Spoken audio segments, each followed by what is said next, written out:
Baru-baru ini ada drakor viral yang memperlihatkan orang yang memiliki benang-benang merah di kepalanya. Dan bahkan ini jadi tren TikTok atau meme. Dan kalau kalian tahu, benang-benang merah itu merupakan indikator berapa kali orang tersebut melakukan hubungan badan, Pak. Nah, kalau kalian penasaran, di video kali ini kita akan membahas alur cerita dari K-drama tersebut yang berjudul S-Line. Kisah ini dimulai dengan seorang wanita bernama Arin. Terlihat ia sedang mengintip aktivitas para tetangganya dari balik jendela. Yang membuat semuanya aneh adalah kenyataan bahwa setiap orang yang ia lihat memiliki banyak benang merah yang menjuntai dari kepala mereka. Bahkan saat menonton televisi, Arin bisa melihat berapa banyak benang yang dimiliki oleh orang-orang di layar kaca. Cerita kemudian mundur atau flashback ke masa kecil Arin. Kala itu ia memperlihatkan ada beberapa benang muncul dari kepala ayahnya. Karena merasa aneh dan penasaran, Arin pun menggambarkan apa yang ia lihat. Dalam gambar itu, benang di kepala ayahnya tampak terhubung ke benang di kepala bibinya. Dan ketika ibunya melihat gambar tersebut, ia langsung murka. Gambar itu membuktikan bahwa suaminya berselingkuh dengan saudara perempuannya sendiri. Amarah sang ibu memuncak dan ia pun langsung menusuk suaminya hingga tewas. Beranjak dewasa, Arin mulai menunjukkan tanda-tanda depresi yang mendalam. Ia berkali-kali mencoba mengakhiri hidupnya dengan berbagai cara. Namun, ia tak pernah benar-benar bisa membunuh dirinya sendiri, alias beliau itu bisa kebal gitu ya. Setelah menyadari bahwa ia sulit untuk meninggoy, Arin akhirnya memutuskan untuk mencari tahu makna dari benang merah misterius yang terhubung antar manusia itu. Lalu kembali lagi ke masa kini, tetangga baru Arin yang rumahnya berada tepat di seberangnya datang menghampirinya. Lelaki itu adalah orang yang sempat diintip Arin tadi pagi.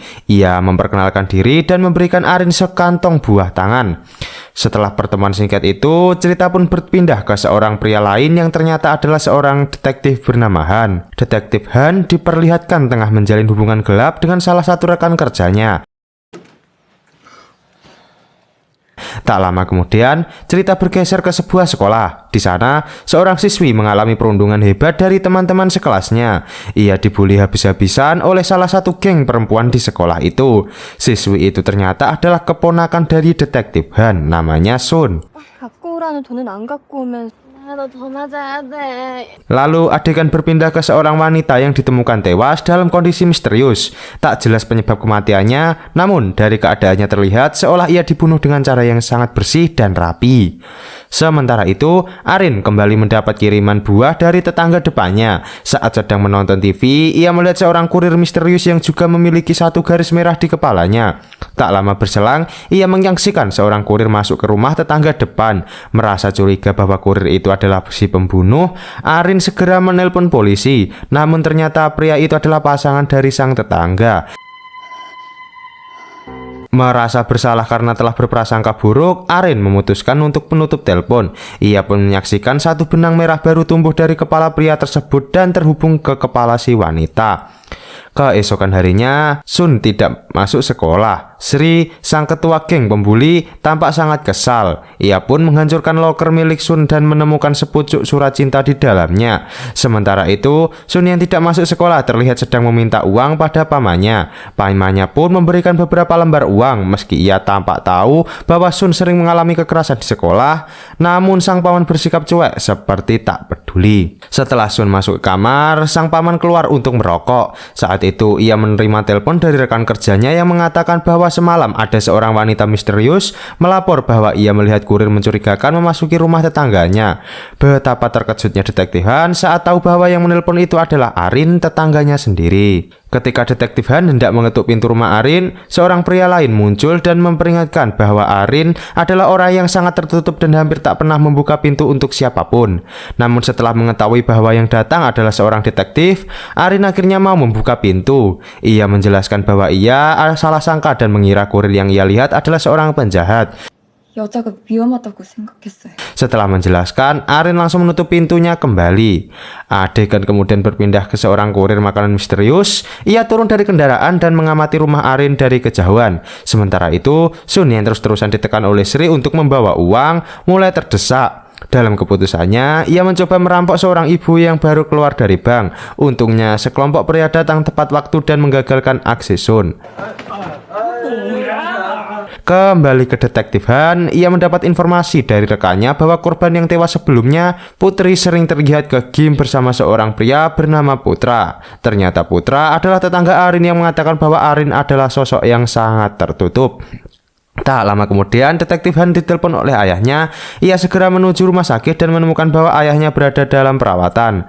Sang ayah mencoba menjatuhkan diri dari balkon rumah sakit, dan Han hanya berdiri tak berbuat apa-apa. Untungnya petugas medis datang dan menyelamatkan sang ayah.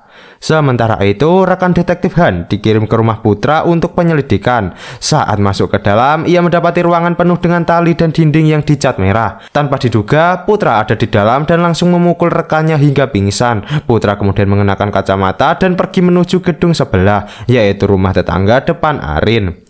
Arin yang melihat Putra dari kejauhan akhirnya memberhentikan diri untuk keluar rumah. Meski sempat terjatuh beberapa kali, Putra sudah berada di dalam rumah tetangga untuk mencekik perempuan di dalamnya. Arin datang dan mengancam akan menusuk Putra, tetapi karena tubuhnya masih gemetar hebat, Putra berhasil lebih dulu menusuk Arin hingga berdarah. Sementara itu, detektif Han sudah sampai di rumah Arin dan menyaksikan semua kejadian melalui jendela.